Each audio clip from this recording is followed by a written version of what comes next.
নমস্কার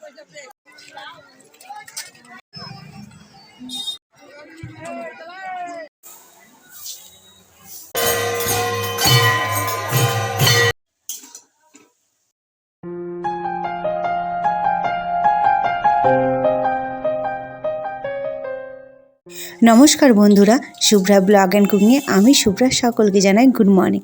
সেই সাথে বড়দের প্রণাম, ছোটদের বুক ভরা ভালোবাসা রইল। আশা করি যে যেখানে সবাই ভালো আছো, সুস্থ আছো। আজ বৃহস্পতিবার, ডিসেম্বরের 28 তারিখ। সকাল সকাল আমি আমার ব্লগটা শুরু করলাম। মঙ্গল বুধ দুদিন ব্লগ দিতে পারিনি, কারণ মাঝে মাঝে দু একদিন বাদ চলে যাচ্ছে, সেই জন্য কিন্তু হয়ে ওঠেনি। আর আমি বুধবার দিন শ্বশুরবাড়ি এসেছি, তাই শ্বশুরবাড়িতে বুধবার দিন কোনো ব্লগ করা হয়নি। আজ বৃহস্পতিবার, আজ থেকে আমি আমার ব্লগটা শুরু করলাম। যা দু একদিন থাকবো, সেই দু একদিনে ব্লগ তোমাদের সাথে শেয়ার করব।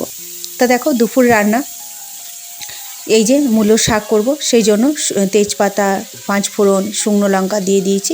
তার উপর কিন্তু এই মূলোর শাকটা দিয়েছি। মূলোর শাকে একটু বেগুন দিয়েছিলাম, একটু আলু দিয়েছিলাম। আর আজকে যেহেতু বৃহস্পতিবার, সেহেতু কিন্তু আমার শ্বশুরবাড়ির মানে শাশুড়ি মা, শ্বশুর মশাই কিন্তু নিরামিষ খান, সেই জন্য কিন্তু সমস্ত রান্নায় নিরামিষ হবে। তা দেখো, তারপর হলুদ, লবণ আর চিনি দিয়ে দিয়েছিলাম, দিয়ে ভালোভাবে নেড়ে চেড়ে কিন্তু আমি ঢাকা দিয়ে দেব।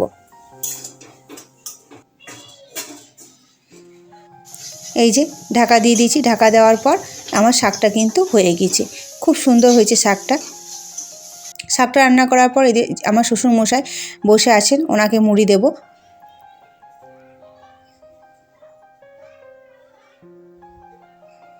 তো দেখো, ওনাকে তো মুড়ি খেতে দিয়ে দিয়েছি, মুড়ি খাচ্ছে। আর এদিকে আমার বর এই যে কলটা ছিল, এই কলটা তুলে দিচ্ছে, কারণ জানো তো মোটর বসানো আছে, আর এই কলটা ছিল, কলটা তোলাই হয়েছিল না। কলটার জন্য না এই পুরো জায়গাটা, এই বাসন মাজার এই পুরো জায়গাটা কিন্তু ওটার জন্য কিন্তু বন্ধ হয়েছিল। সেই জন্য একটা কলের মিস্ত্রিকে ডেকে এই পাইপগুলো সব তুলে দেবে, দিয়ে তারপর এই জায়গাটা সিমেন্ট, ইট, বালি ভরে সমান করে, তাহলে কী হবে, উঠোনটা আরও বড় হবে। আর এদিকে ছাদে দেখো চাল মেলা। আর আমি রান্না করতে করতে আজকে আমাদের এখানে লক্ষ্মী পুজো, ঘোষগ্রাম বীরচন্দ্রপুর, অনেকে হয়তো আমার ভিডিওটা দেখবে, নাম শুনবে, ঘোষগ্রাম বীরচন্দ্রপুর। এখানে প্রত্যেক পৌষ মাসের প্রত্যেক বৃহস্পতিবার কিন্তু মেলা হয়। সকালবেলায় ভোরবেলায় মেলাটা বসে, আবার কিন্তু সন্ধ্যের সময় মেলাটা উঠে যায়।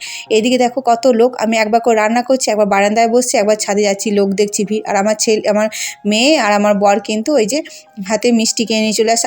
আমার মেয়ে যে কতবার সকাল থেকে মেলা যাচ্ছে তার ঠিক নেই। আর আমার বাড়ি থেকে মন্দিরটা কাছে, আর আমাদের বাড়িটা যেহেতু মেন রাস্তার ওপরেই না, সেহেতু সবসময় দেখা যায়। একবার করে ছাদে যাচ্ছি, বারান্দা যাচ্ছি, আর এদিকে দেখো দুপুর রান্নাটা করছি। তা শাকটা হওয়ার পর শ্বশুরমশাই খেতে দিয়েছিলাম, তারপর এই যে বাঁধাকপিটা বসিয়ে দিয়েছি, আর এদিকে কিন্তু ভাতটাও হয়ে গিয়েছে। তারপর দুপুরে খাওয়া দাওয়ার পর এই যে আমরা সবাই মিলে চললাম মেলা দেখতে। আর এটা মা লক্ষ্মীর মেলা। এখানে দেখো গ্রামের মেলা, পুরো কিন্তু একদম চপ, সিঙ্গারা, মিষ্টি, মানে যা জিলাপি, যা পাঁপড় ভাজা, যা যা থাকে। আর আমাদের এখানে এই মা লক্ষ্মীর মেলাটা বিশেষত কী বলো তো, কড়ির মেলা। এখানে কড়ির মানে মা লক্ষ্মীর পেঁচা, কড়ি, শাঁখ সব কিছু পাওয়া যায়। আর এখানে তুমি মানে সমস্ত রকমের কড়ি, শাঁখ দেখতে পাচ্ছ, এখানে কত ধরনের শাঁখ, কড়ি, এটা কড়িরই মেলা। যেহেতু মা লক্ষ্মী উপলক্ষে মেলাটা হয়, পৌষ মাসে বৃহস্পতিবার মা লক্ষ্মীর মেলা। শাঁখগুলো দেখো কি সুন্দর। আর শাশুড়ি মায়ের হাতটা ভেঙে যাওয়ার পর কিন্তু শাঁখা পরতে পারেনি, তাই মা বললো শাঁখা পরবো, তাই মাকে নিয়ে এলাম শাঁখা পরতে। মা কোনো সময় মেলা বেরোয় না, আমরাই বেরোই, তা আমি মায়ের জন্য শাঁখাটা বেছে দিচ্ছি, কোন শাঁখাটা বেশি ভালো হবে।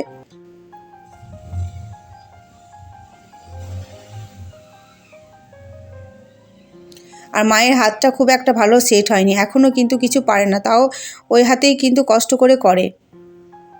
আর আমি এখানে ভয়েস দিচ্ছি ঠিক আছে, কিন্তু কি বলতো, এটা আমাদের পুরো গ্রাম তো, আর রাস্তার ধারে বাড়ি তো, তোমরা অনেক গাড়ি ঘোড়ার অনেক কিছু আওয়াজ তোমরা শুনতে পাবে। গ্রাম বুঝতেই পারছো, এখানে নিরিবিলি জায়গা খুব কম। তা মায়ের শাঁখাটা পরতে কিন্তু বেশ কষ্ট হয়েছে, কিন্তু শাঁখারি পড়াচ্ছে তো বলে ওরা তাকবাকটা জানে পড়াতে কীরকম হয়, তাও কিন্তু প্রচণ্ড হাতে ব্যথা। দুটো হাতেই শাঁখা পলা, দুটো হাতেই পরিয়ে দিলাম। ডান হাতটা ফাঁকায় পড়েছিল, একটা বড় শাঁখা। আর মায়ের হাতের তুলনায় শাঁখাটা একটু বড়ই নিতে হলো, কারণ হাতের মানে কবজি জায়গাটা ভেঙেছিল তো, ওই জায়গাটাতে আর কি ভালোভাবে সেট হয়নি। তো শাঁখারিকে আমি টাকাটা বের করে দিয়ে দিলাম। তারপরে এই যে বললাম মা লক্ষ্মীর মেলা, কড়ির মেলা। এখানে দেখবে কত কড়ি, শাঁখ, ঠাকুরের বাসন, ঠাকুরের মূর্তি, এটাই হচ্ছে এই মেলা বিশেষত্ব। এই মেলাটা কিন্তু ঘোষগ্রামে মা লক্ষ্মী মেলাটা কিন্তু পেপারেও দেয়।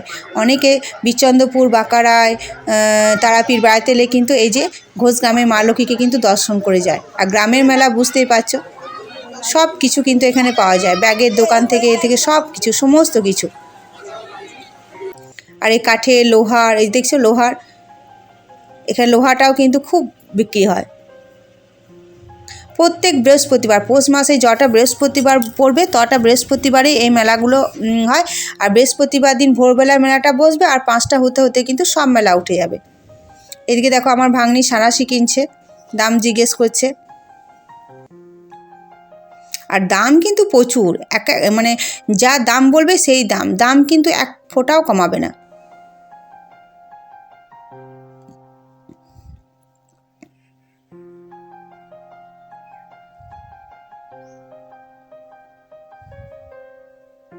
এই যে দেখতে পাচ্ছি বান্দরগুলো কি সুন্দর ঝুলে রয়েছে সব টয়েসে। আর এখানে শিল, নোড়া, সমস্ত কিছু। বললাম তো এই মেলাতে, এই আমাদের এই মেলাতে মানে যেটা চাইবে একদম সব কিছু কিন্তু এখানে পাওয়া যাবে। কাঠের জিনিস, সিংহাসন, কাঠের গাড়ি, সমস্ত কিছু। আর এদিকে দেখো এই যে শ্যামচাঁদ, এই শ্যামচাঁদ কিন্তু গোটা পৌষ মাসটাই কিন্তু এখানে থাকবে, এই ঘোষগ্রামে থাকবে। তারপরে শ্যামচাঁদকে নিয়ে চলে যাবে। প্রত্যেক বছর কিন্তু এই পৌষ মাসে আসে শ্যামচাঁদ। তো চলো তোমাদিকে মেলাটা তাড়াতাড়ি ঘুরিয়ে দেখায়, নিজেরাও একটু ঘুরে দেখি, তোমাদিকেও একটু ঘুরিয়ে দেখায়।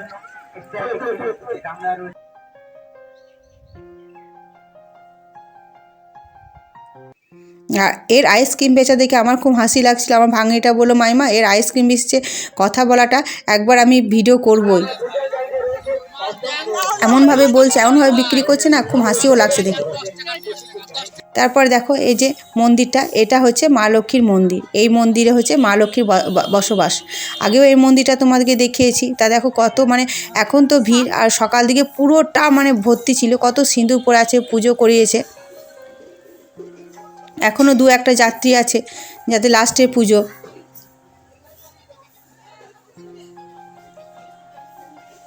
কত সিঁদুর নিচেতে দেখতে পাচ্ছ, কত সিঁদুর পড়ে আছে।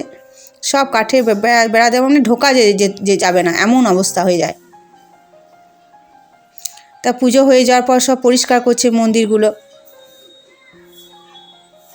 আগেও তোমাদেরকে এই মন্দিরটা আগে আমি দেখিয়েছি।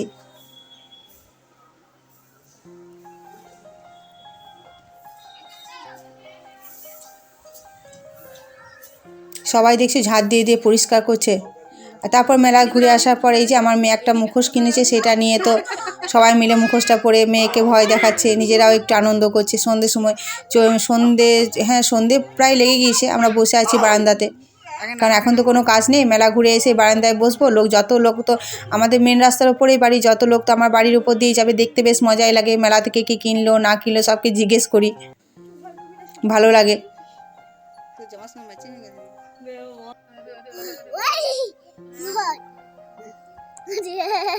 তারপর ভাগ্নি পাঁপড় কিনে নিয়ে এলো, সবাই এই যে বারান্দায় বসে বসে পাঁপড় ভাজা খাচ্ছি। মেলাতে পাঁপড় না খেলে হয়? মেলা মানে জিলাপি আর পাঁপড়।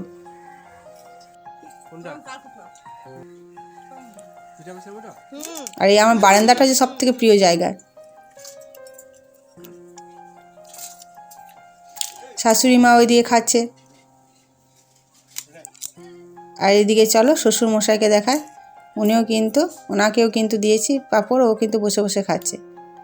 তারপর এই যে সন্ধ্যের সময় মা লক্ষ্মীর আরতি হচ্ছে, তাই আরতি দেখতে দেখতেই আমি ব্লগটা শেষ করব। শুধুমাত্র আজকে পৌষ মাসে মা লক্ষ্মীর, তাই মা লক্ষ্মী মেলাটাই তোমাদেরকে শেয়ার করলাম শ্বশুরবাড়ি আজকে প্রথম ব্লগ। তা আমার আশা করি আজকে ব্লগটা ভালো লেগে থাকবে। সবাই ভালো থেকো, সুস্থ থেকো, দেখা হবে পরে একটি ব্লগে। ততক্ষণ জন্য টাটা, গুড বাই।